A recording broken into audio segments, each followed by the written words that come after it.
Bledsoe was arrested. Patrick Montgomery was in court. Jonathan Manapa will stay in federal custody. No, I don't take responsibility at all. Hey everyone, welcome to the show. So 29-year-old Ohio resident Ryan Swoope traveled to D.C. with January 6 defendants Samuel Lamas and Jordan Seamers. And following Donald Trump's speech, the three of them followed the mob to the Capitol. They climbed the stairs under the inauguration scaffolding to reach the upper northwest terrace. And around 3 p.m. that afternoon, they were all seen illegally entering the Capitol. So while they were inside, Swoope entered the spouses lobby on the Senate side of the building. He was chanting, "Whose house? Our house," with the rest of the mob. And then he headed back to the Senate wing doors where he initially entered. And he was watching as the officers were barricading the doors with furniture. So they were trying to re-secure these doors to prevent another breach of the building. So Swoope clearly knew they didn't want people in. They were trying to actively keep people out. So he exited the Capitol at that point, but then he headed over to another set of doors.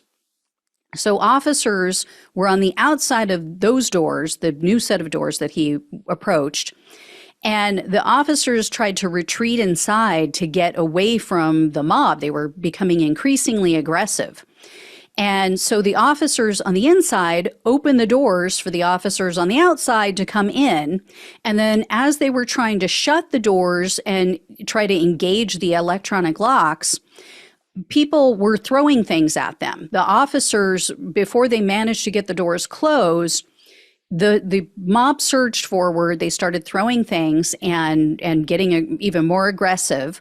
And Swoope was seen raising a large canister, and he sprayed the police with some sort of orange chemical. So obviously pepper spray or bear spray. So the chemical struck a police officer, a police sergeant, directly in the face. He had no protective gear on. So that sergeant had to be taken off the front line. He couldn't open his eyes, and another officer had to guide him to a restroom to help him flush out his eyes and to try to stop the pain. So you lost 2 officers because of this. So Swoope was arrested on November 30th of 2022, and in a superseding indictment, he was charged with assaulting officers with a dangerous weapon, civil disorder, entering a restricted building or grounds with a dangerous weapon, 2 counts of disorderly conduct, one of which also included a dangerous weapon enhancement, 2 counts of physical violence, one of which again included that dangerous weapon enhancement, and parading in a Capitol. In October of 2023, Swoope pleaded guilty to assaulting officers, so he was facing up to 8 years in prison, 3 years of probation, and $250,000 in fines. However, the prosecutor requested 57 months in prison, 3 years of probation, and $2,000 in restitution.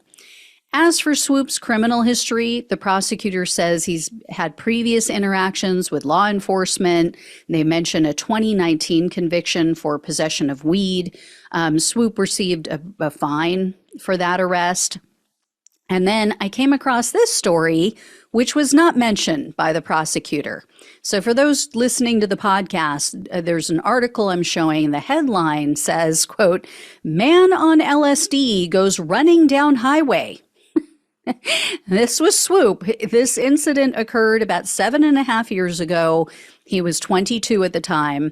Evidently, Swoope was just tripping. He was tripping on LSD, and he decided to go for a run on the freeway.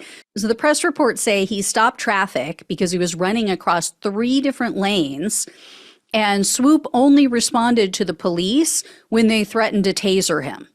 And Swoope told the police that he decided to do this. He decided to take the drugs and run down the freeway to, quote, "be with officers." So it worked. He got his way. He got to spend quite a bit of time with the police.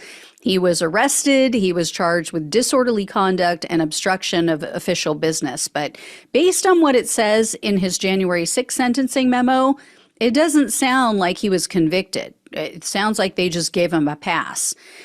This is what happens. You know, when you give selfish people no consequences for their poor choices, for their reckless behavior, this is what happens. They just keep pushing it. They keep testing the limits to see how much they can get away with.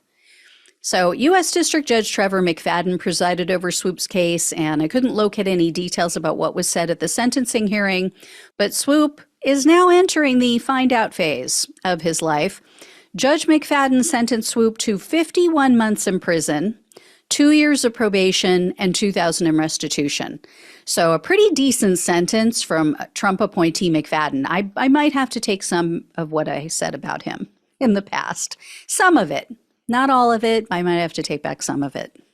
And I have to tell you guys, this was a tough video to get through. Not really the video, but it was tough when I was putting together all of the details, because as you all know, my mind is just constantly going to musical lyrics, to movies. And so, of course, with this one, I just kept thinking, swoop, swoop-a-doop, swoop-a-doop. Oh my goodness, girl, look at him.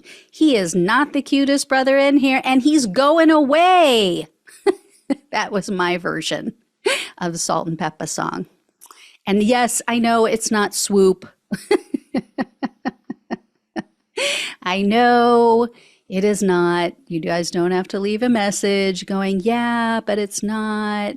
That's not how the song goes. Yes, I know. It's shoop, but that is the way my brain works. If it rhymes, I'm singing it. If it rhymes, I'm coming up with alternative lyrics. So deal with it. All right, everybody. I will let you know if I hear any more. Thank you so much for watching and listening. Please like this video, regardless of the song. Please share it with others. Become a supporter of the show if you can. Love you all. Take care. Talk with you soon.